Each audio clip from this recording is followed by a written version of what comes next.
My brother kicked me out of our childhood home after I paid all bills, so I returned with proof and took everything he claimed was his. I'm a 28-year-old guy, and for the past 3 years, I've been living with my older brother, Ethan, in the same creaky old house we grew up in, the house that still smells like our mom's cinnamon candles and has the dent in the hallway wall from when we wrestled as kids. After our parents passed away, I thought keeping the house meant keeping a part of them alive. And because Ethan said he was in a rough financial patch, I took over everything, the mortgage, the utilities, the repairs, even the stupid streaming services he insisted he needed to cope. I didn't mind at first.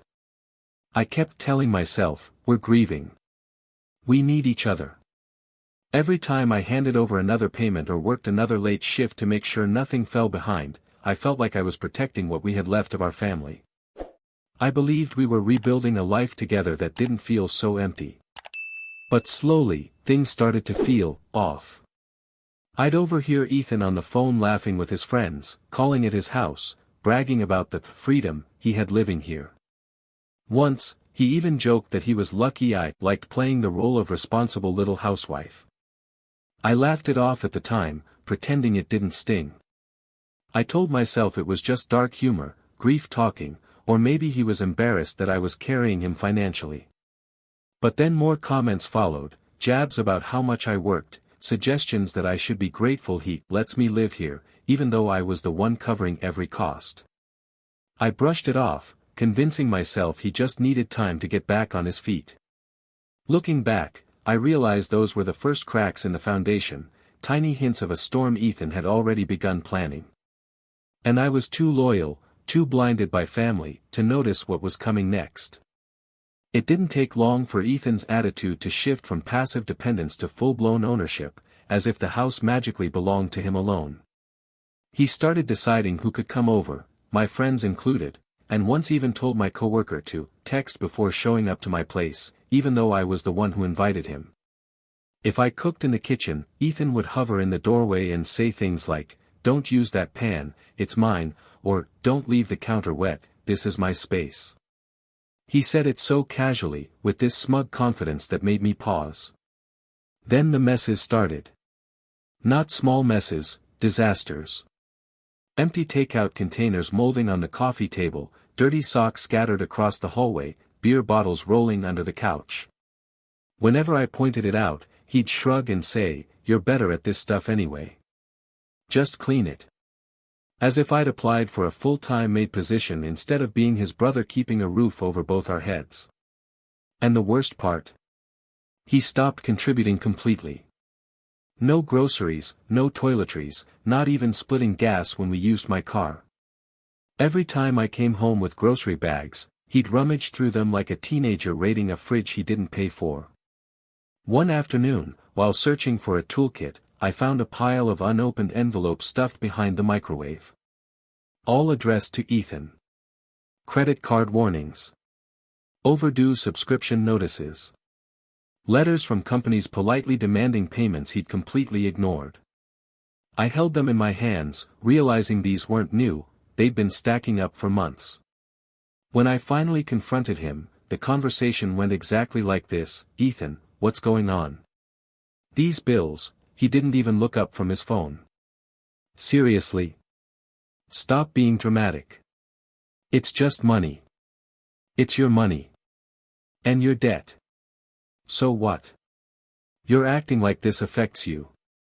That line hit hard because it did affect me. Every day. Every paycheck.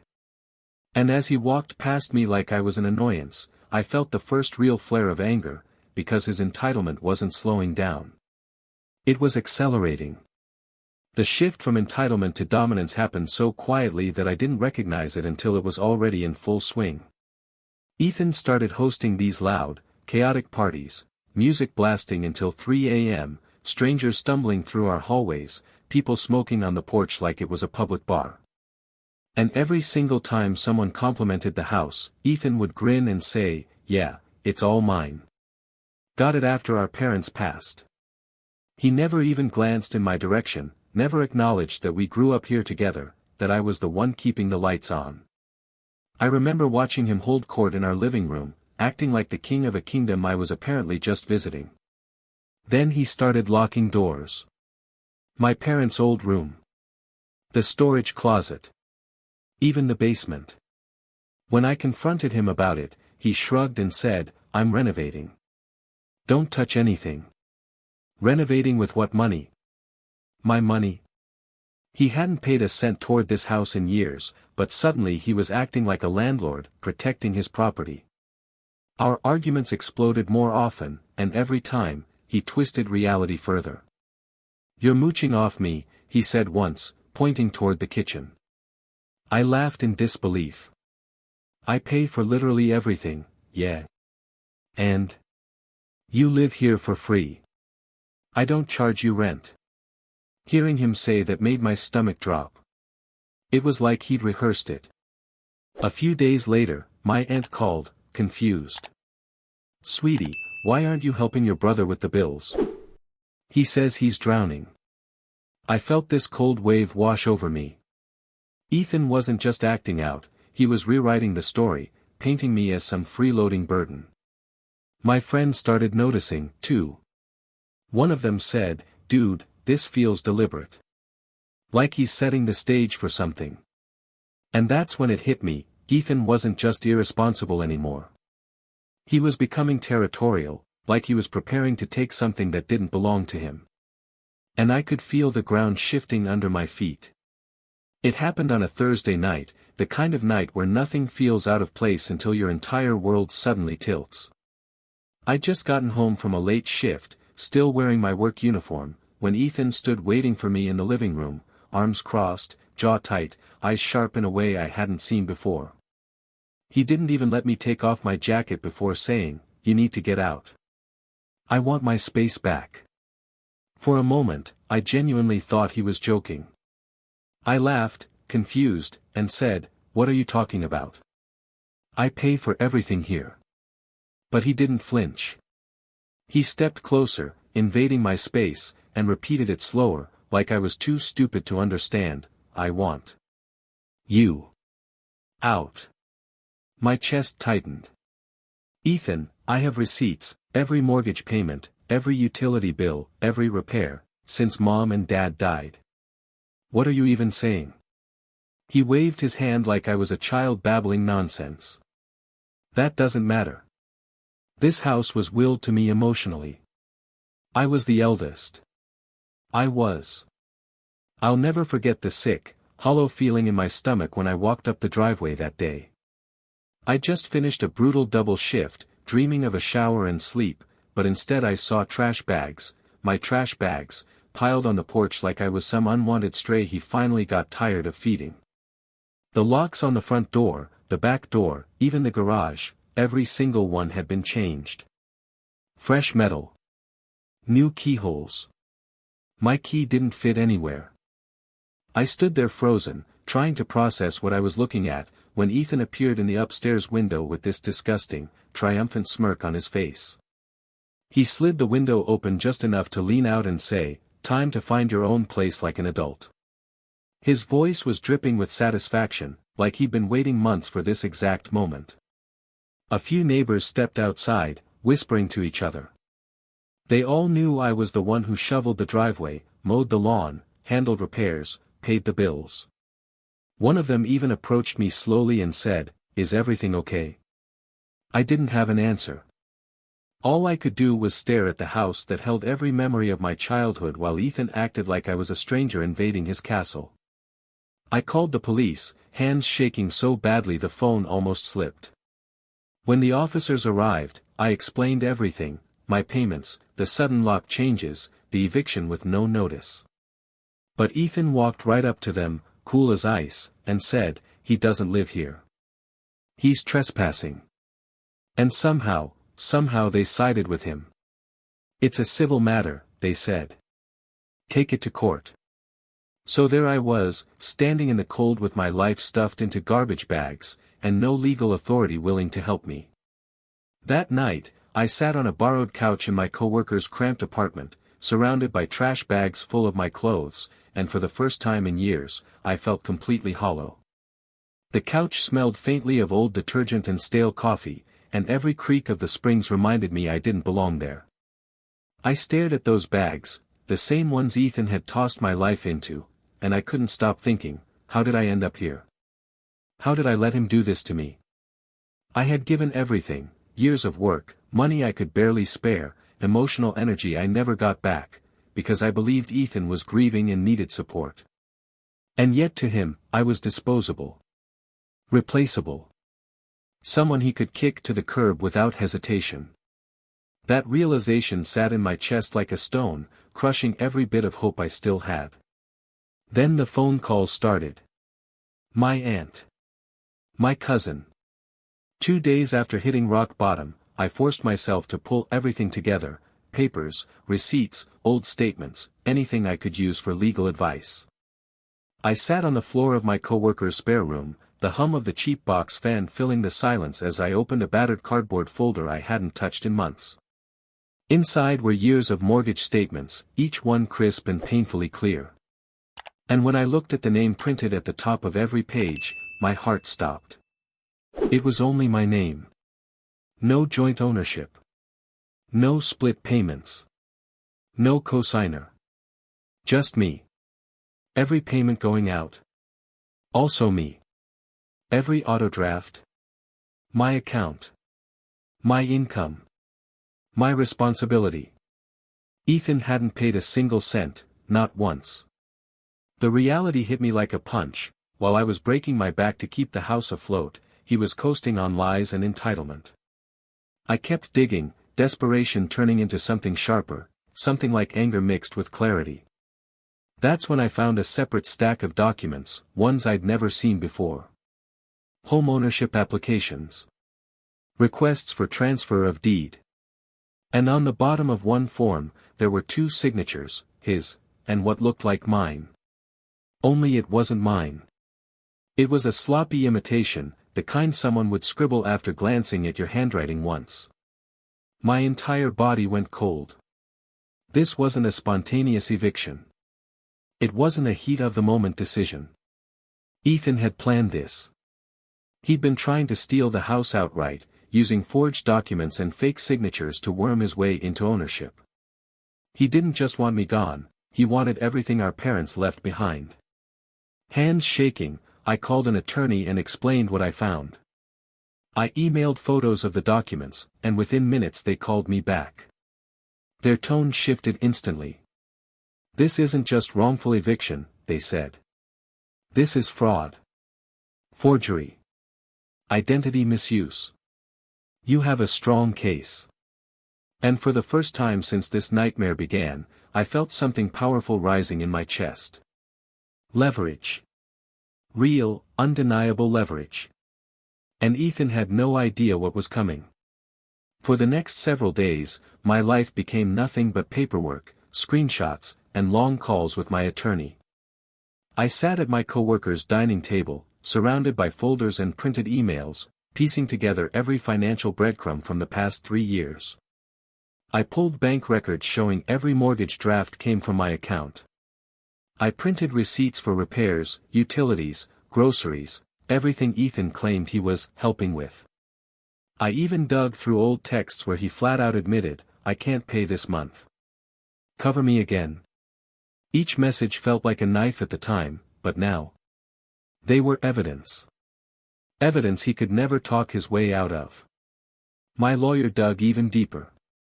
After running a background check, they uncovered multiple failed credit applications Ethan had submitted, applications where he'd used my employer, my income bracket, even pieces of my personal information. He'd been trying to open credit lines in my name. Some were declined because the signatures didn't match. Others because his debt history was too overwhelming to hide. Hearing that made my skin crawl. This wasn't ignorance or laziness. This was calculated. We began drafting a civil lawsuit and a fraud claim so detailed it could have been a documentary script. Every forged signature, every unauthorized attempt to claim the house, every text, every payment I made, it all went into a file my lawyer labeled, primary evidence. They told me cases like this rarely came together so cleanly, but Ethan had practically gift-wrapped his crimes. Then came the witnesses. The elderly neighbor who saw me do all the yard work and pay repairmen. The friend who overheard Ethan brag about getting the house to himself soon. Even one of Ethan's former buddies, who messaged me privately saying, "Man, he's been talking trash about you for months. I'll testify if you need me to." When my lawyer finally looked up from the massive stack of evidence and said, "We have an airtight case." Walking up to the house that morning felt surreal. The same porch where Ethan had dumped my belongings was now the place I was returning to, not as someone begging for space, but with my lawyer beside me and a court order in hand. The air felt heavier, sharper, like the whole neighborhood was holding its breath. When we stepped inside, the door unlocked by the sheriff accompanying us, I saw Ethan sprawled on my couch, the one I bought, eating chips like he didn't have a care in the world. The moment he saw me, the crunching stopped. His face went pale, the bowl slipping slightly from his hand. What are you doing here?" he stammered. My lawyer didn't waste a second.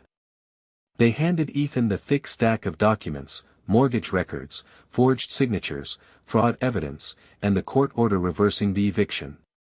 "You have no legal claim to this property," my lawyer stated firmly. "And you are now facing active fraud and forgery allegations." Ethan's eyes darted across the pages, growing wilder with every line he skimmed. "This isn't real. You're manipulating things," he shouted, voice cracking. "This house feels like mine. I grew up here." "He's twisting everything." My lawyer remained calm. "Feelings do not override legal ownership." That's when Ethan snapped. He jumped up, pointing aggressively at us. "He's lying. He's using the courts against me. I took care of this place. His rant was cut short by the sound of boots on the porch. The sheriff stepped inside, calm but firm, and said, "Ethan, you need to stop. The court's ruling stands. You are required to vacate the property immediately." Everything in Ethan's posture collapsed at once. Panic washed over his face, and suddenly the arrogance vanished. Wait, can we talk?" he pleaded, turning to me. "Just the two of us.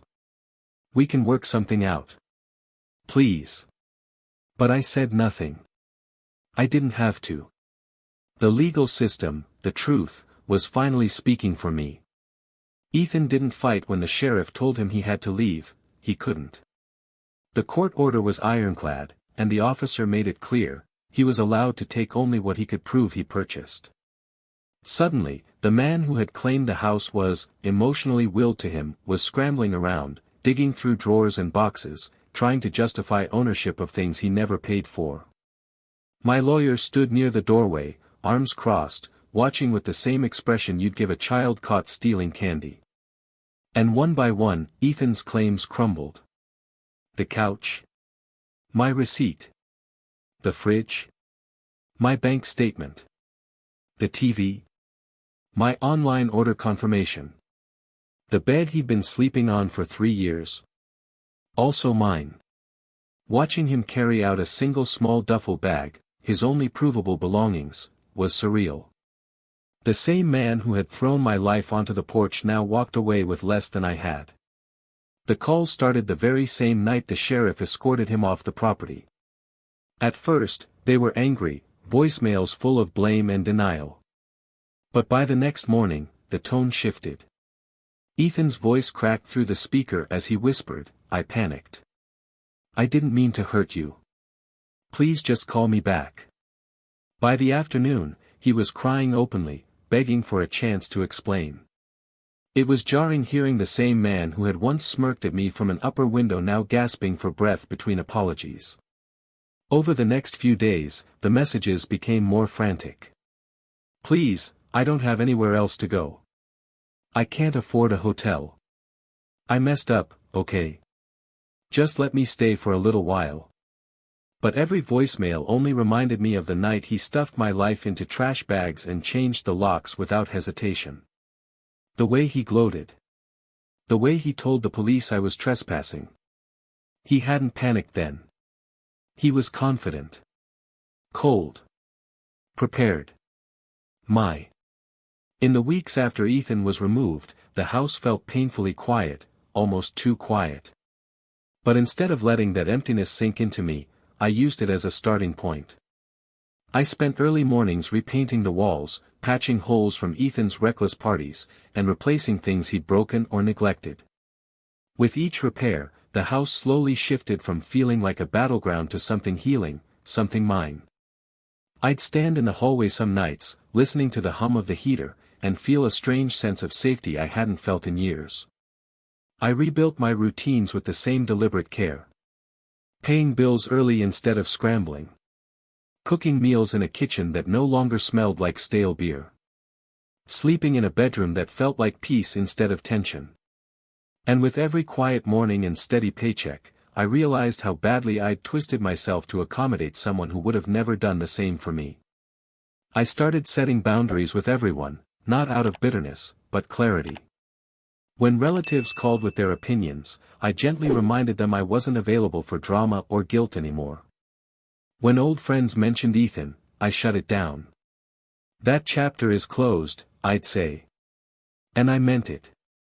I had spent years sacrificing my stability for someone else's entitlement. I promised myself I'd never do it again. Months passed before I heard anything about him. A mutual friend mentioned Ethan was drifting between couches, burning bridges with every place he stayed.